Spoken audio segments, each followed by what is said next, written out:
राधे राधे। जय जय श्री राधे। श्री हरिवंश राधा वल्लभ लाल की जय हो। सभी संतों हरिभक्तों की जय हो। पूज्य गुरुदेव महाराज की जय हो। श्री कृष्ण भगवान की जय हो। डोंगरे जी महाराज की जय हो। श्रीमद् भागवत ग्रंथ की जय हो। जय श्री राधे। सभी संतों हरिभक्तों की जय हो। जय हो। बहुत बहुत स्वागत है आपका हमारे चैनल में। हम श्रीमद् भागवत के दशम स्कंद से भगवान श्री कृष्ण के नामकरण, संस्कार एवं बाल लीलाओं का श्रवण कर रहे हैं।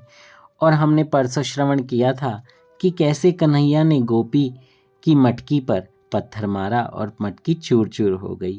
हमने ये भी श्रवण किया था कि श्री कृष्ण सबके पति कैसे हैं और श्री कृष्ण के सिवाय कोई अन्य यह लीला कर भी नहीं सकता, कोई देव भी नहीं कर सकता। तो आइए इसी कथा को आगे बढ़ाते हुए आज हम आगे के प्रसंग का श्रवण करते हैं। जय हो। जय श्री राधे। लेकिन आइए उससे पहले हम श्लोक का श्रवण कर लेते हैं। सच्चिदानंद रूपाय विश्वोत्पत्त्यादि हेतवे तापत्रय विनाशाय श्री कृष्णाय वयं नुमः। जय श्री राधे। श्री हरिवंश श्री हरिवंश श्री हरिवंश। तो आइए आगे की कथा का श्रवण करते हैं। श्री कृष्ण अब घर जाकर चुपचाप माता की गोद में छिप गए। वह एक ऐसा शांत सयाना बैठा हुआ था कि मानो कुछ हुआ ही नहीं है।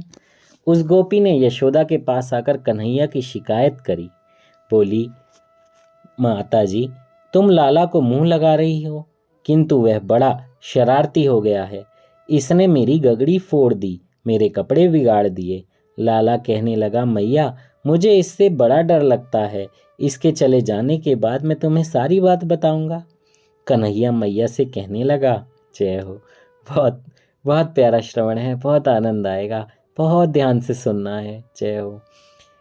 कन्हैया ने मैया से कहा, यह गोपी बड़ी कंजूस है। वह 3-4 दिन पहले का दूध दही बेच रही थी। मैंने सोचा कि बिगड़ा हुआ दूध दही बेचना ठीक नहीं है। जय हो। यदि कोई गरीब इसे खाकर बीमार हो जाए तो, और ऐसा सोचकर मैंने उसकी मटकी फोड़ डाली। मैं आरोग्य प्रचारक मंडल का प्रधान जय हूँ। जय हो। जय हो।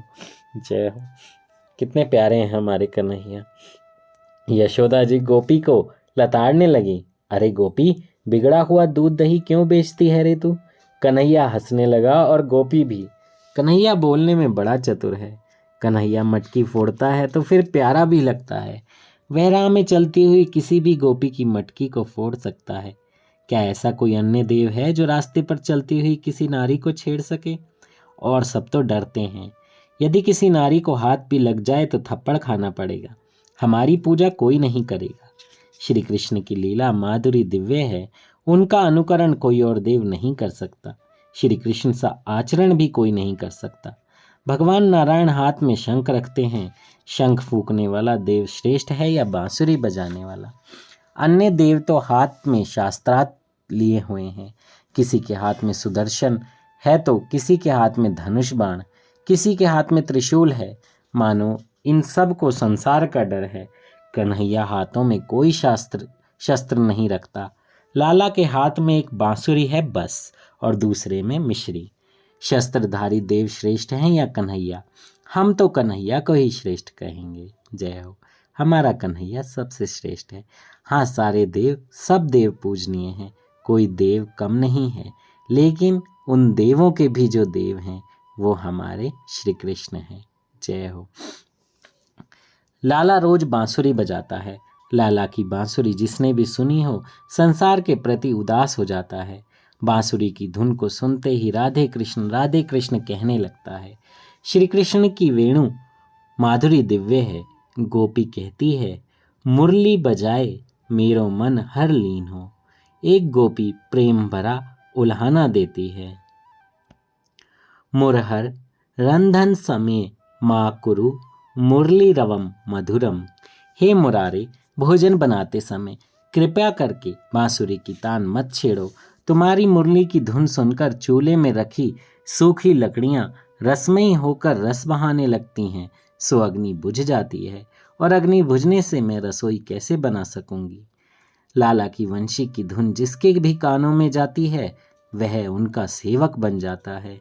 तो मैंने मान लिया है कि कन्हैया ही सर्वश्रेष्ठ हैं। कन्हैया की रूप माधुरी ने भी अनेकों को आकर्षित किया है। निर्गुण ब्रह्म के उपासक स्वामी श्री मधुसूदन भी कृष्ण की मनोहर रूप माधुरी के पीछे पागल हो गए। अद्वैत मार्ग के अनुयायी के द्वारा पूजनीय तथा स्वराज्य रूपी सिंहासन पर प्रतिष्ठित होने के अधिकार से युक्त हमको गोपियों के पीछे पीछे फिरने वाले किसी छठ ने अपनी इच्छा न होने पर भी चरणों का दास बना लिया। श्री कृष्ण की रूप माधुरी के पीछे कवि रसखान भी पागल हो गए थे। उन्होंने कहा, या लकुटी अरु कामरिया पर राज तिहूं पुर को तजीडारों, आठों ही सिद्धि नवो निधि को सुख, नंद की गाय चराई बिसारो। जय हो। श्री कृष्ण की रूप माधुरी दिव्य है। वे तो वैकुंठ निवासी नारायण से भी श्रेष्ठ हैं। यशोदा गर्गाचार्य जी से कहती हैं, महाराज भोजन का समय हो गया है, पहले आप भोजन कर लीजिए, फिर आगे की बात होती रहेगी। गर्गाचार्य जी ने कहा, मैं दूसरों द्वारा बनाई हुई रसोई खा नहीं सकता। अपना भोजन मैं अपने हाथों से ही बनाऊंगा। पहले मैं यमुना से जल ले आऊं। गर्गाचार्य जी यमुना में स्नान करके जल भी ले आए।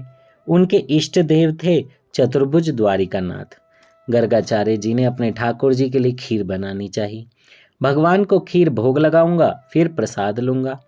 मात्र अपने लिए ही बनाकर खाने वाला अन्न नहीं पाप खाता है। सो रसोई बनानी ही है तो ठाकुर जी के लिए बनाओ। जब सेवा में उपयोग होगा तभी संपत्ति सार्थक होगी। अपने शरीर से अधिक प्रभु से प्रेम करो। यशोदा ने सोचा कि ये गर्गाचार्य भगवान को खीर चढ़ाए बिना खाएंगे ही नहीं। सो खीर को ठंडी करने के लिए उन्होंने गर्गाचार्य को सोने की थाली दी। खीर ठंडी हुई तो गर्गाचार्य जी ने तुलसी दल बिखराकर भगवान की स्तुति आरंभ करी। हे नारायण, हे लक्ष्मीपति, हे वैकुंठपति, खीर आरोगिए। जय हो। कन्हैया कहने लगा, अब मैं ही तो हूँ लक्ष्मीपति और वैकुंठनाथ। गुरुजी शायद मुझे ही खीर के लिए पुकार रहे हैं। जय हो। अतः खीर के लिए तो मुझे जाना ही पड़ेगा। और सोचकर वह खीर खाने के लिए भागा हुआ आ पहुंचा और खीर खाने लगा। अब 12 माला फेरने में जितना समय लगे उतने समय तक ठाकुर जी के सम्मुख थाल रखा जाए। लाला को मनाना तो पड़ता ही है ना। गर्गाचार्य बोल रहे हैं, ओम नमो नारायणाय। जय हो। कन्हैया कहता था, महाराज आंखें बंद ही रखना। गर्गाचार्य जी ने 12 माला फिराकर आंखें खोली तो देखा लाला खीर खाने में मग्न है। अरे, इस वैश्य के लड़के ने तो मेरी खीर को छू लिया। अरे यशोदा, देख तो तेरा लड़का मेरी खीर खा रहा है। भागी हुई यशोदा जी आई, देखा तो कन्हैया ने आधी खीर उड़ा दी है। जय हो, जय हो। और उसका मुंह खीर से सना हुआ है। यशोदा कन्हैया को डांटने लगी, घर में तो तुझे खाने को मिलता नहीं है क्या? महाराज की खीर क्यों खाई तूने? कन्हैया, तू मुझे डांट रही है। कन्हैया बोला, मैया तू मुझे डांट रही है, किंतु मैं करूं भी तो क्या करूं? महाराज जी ने ही तो मुझे खीर खाने के लिए बुलाया था। गर्गाचार्य जी ने बोला, ना रे ना, मैंने वैकुंठवासी नारायण को बुलाया था। तो कन्हैया बोला, मैं ही तो हूँ वैकुंठवासी नारायण। जय हो। यशोदा जी बोली, छोटे मुंह और बड़ी बातें क्यों करता है रे तू? तू कहाँ का नारायण हो गया? वैकुंठ के नारायण के तो 4 हाथ है, 4 तेरे हैं 4 हाथ। कन्हैया ने कहा, माँ यदि तू कहे तो मैं चतुर्भुज हो जाऊं। यशोदा ने सोचा, यदि इसने चतुर्भुज का रूप धारण कर लिया तो लोग मानेंगे कि यह लड़का यशोदा का नहीं है, कोई जादूगर है। सो उन्होंने कहा, नहीं नहीं, 4 हाथों वाले नारायण की अपेक्षा तो मेरा 2 हाथों वाला मुरलीधर ही अच्छा है, श्रेष्ठ है। तू जो है वही रहना। फिर यशोदा जी ने गर्गाचार्य से कहा, यह बहुत नादान और नटखट है, इसकी बातों में आप मत आना। कृपया करके आप फिर से खीर बना लीजिए। गर्गाचार्य जी फिर स्नान करने यमुना की ओर चल दिए। लाला यशोदा की गोद में बैठकर कहने लगा, माता, मैं कोयल की वाणी बोल सकता हूँ। और वह कूकू कहने लगा।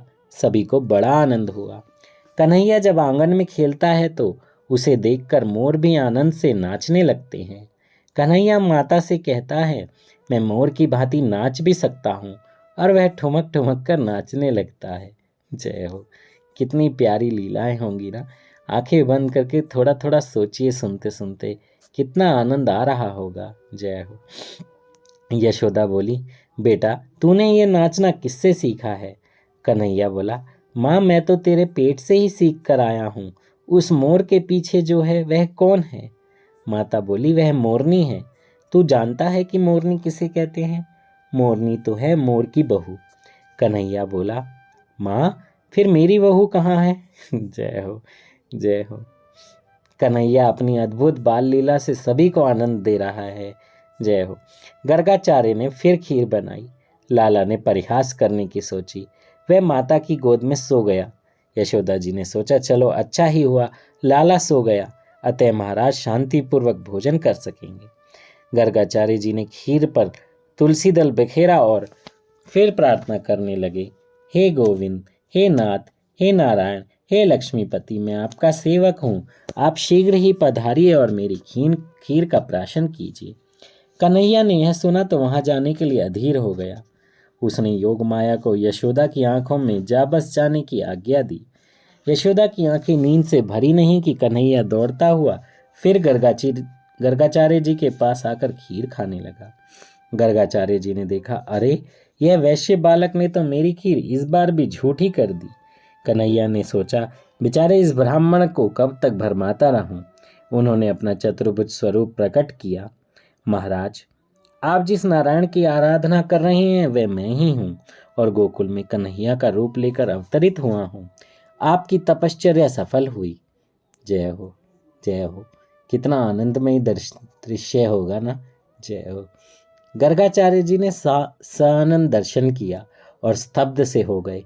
वे सोचने लगे कि कितना अच्छा हो यदि प्रभु मेरी गोद में आ बैठे। जय हो। कन्हैया गर्गाचार्य जी की गोद में बैठ गए और कहने लगे, महाराज अब तो आप भोजन कीजिए। गर्गाचार्य जी बोले, जब मेरे इष्ट देव ही मेरे मुंह में कौर रखेंगे तभी मैं खाऊंगा। कन्हैया ने गर्गाचार्य जी के मुख में एक कौर रख दिया। जय हो, जय हो। कितना प्यारा दृश्य होगा। कन्हैया अपने हाथ से गर्गाचार्य जी को खीर खिला रहे हैं। जय हो। गर्गाचार्य जी ने माना कि उनका जीवन सफल हो गया। इधर यशोदा की नींद टूटी तो उन्होंने देखा कि लाला गोद में नहीं है। अरे कहाँ गया वह?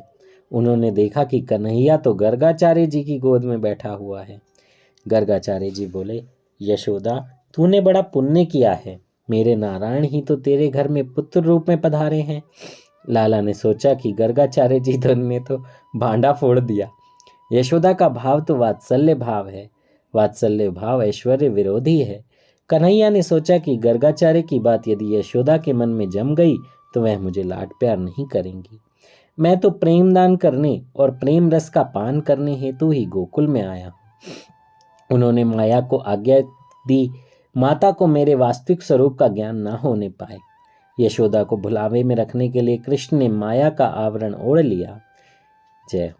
ये माया का आवरण हमारे आगे पीछे भी बस ऐसे ही उड़ा हुआ है। धन दौलत, संपत्ति, घर, पुत्र, पत्नी, इन सब में पति, माता, इन सब प्रेम में हम उलझे हुए हैं। कन्हैया ने यही आवरण हमारे आगे पीछे उड़ाया हुआ है। कन्हैया को पाना है। इन सब रिश्तों के साथ रहते हुए भी कन्हैया को पाया जा सकता है।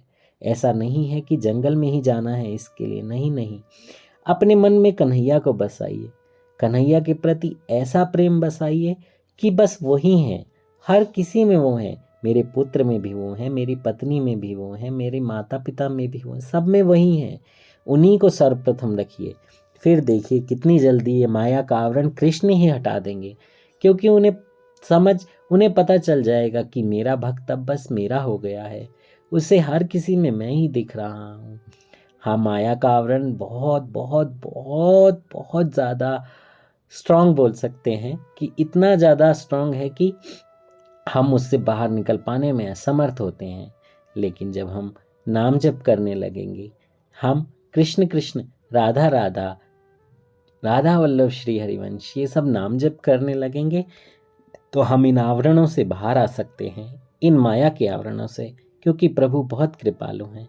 हम बस ये मान लें कि प्रभु हमारे हैं, हम उनके हैं, और ये मानकर इस भावना को अपने अंदर रख के प्रभु से हर क्षण अपने नाम जप में यही प्रार्थना करें, फिर वो बहुत जल्दी और उन पर दृढ़ विश्वास रखें। सबसे बड़ी बात, ऐसा नहीं हो कि छोटी सी कोई बात हो जाए और हम अपना विश्वास तोड़ दे, ऐसा नहीं करना है।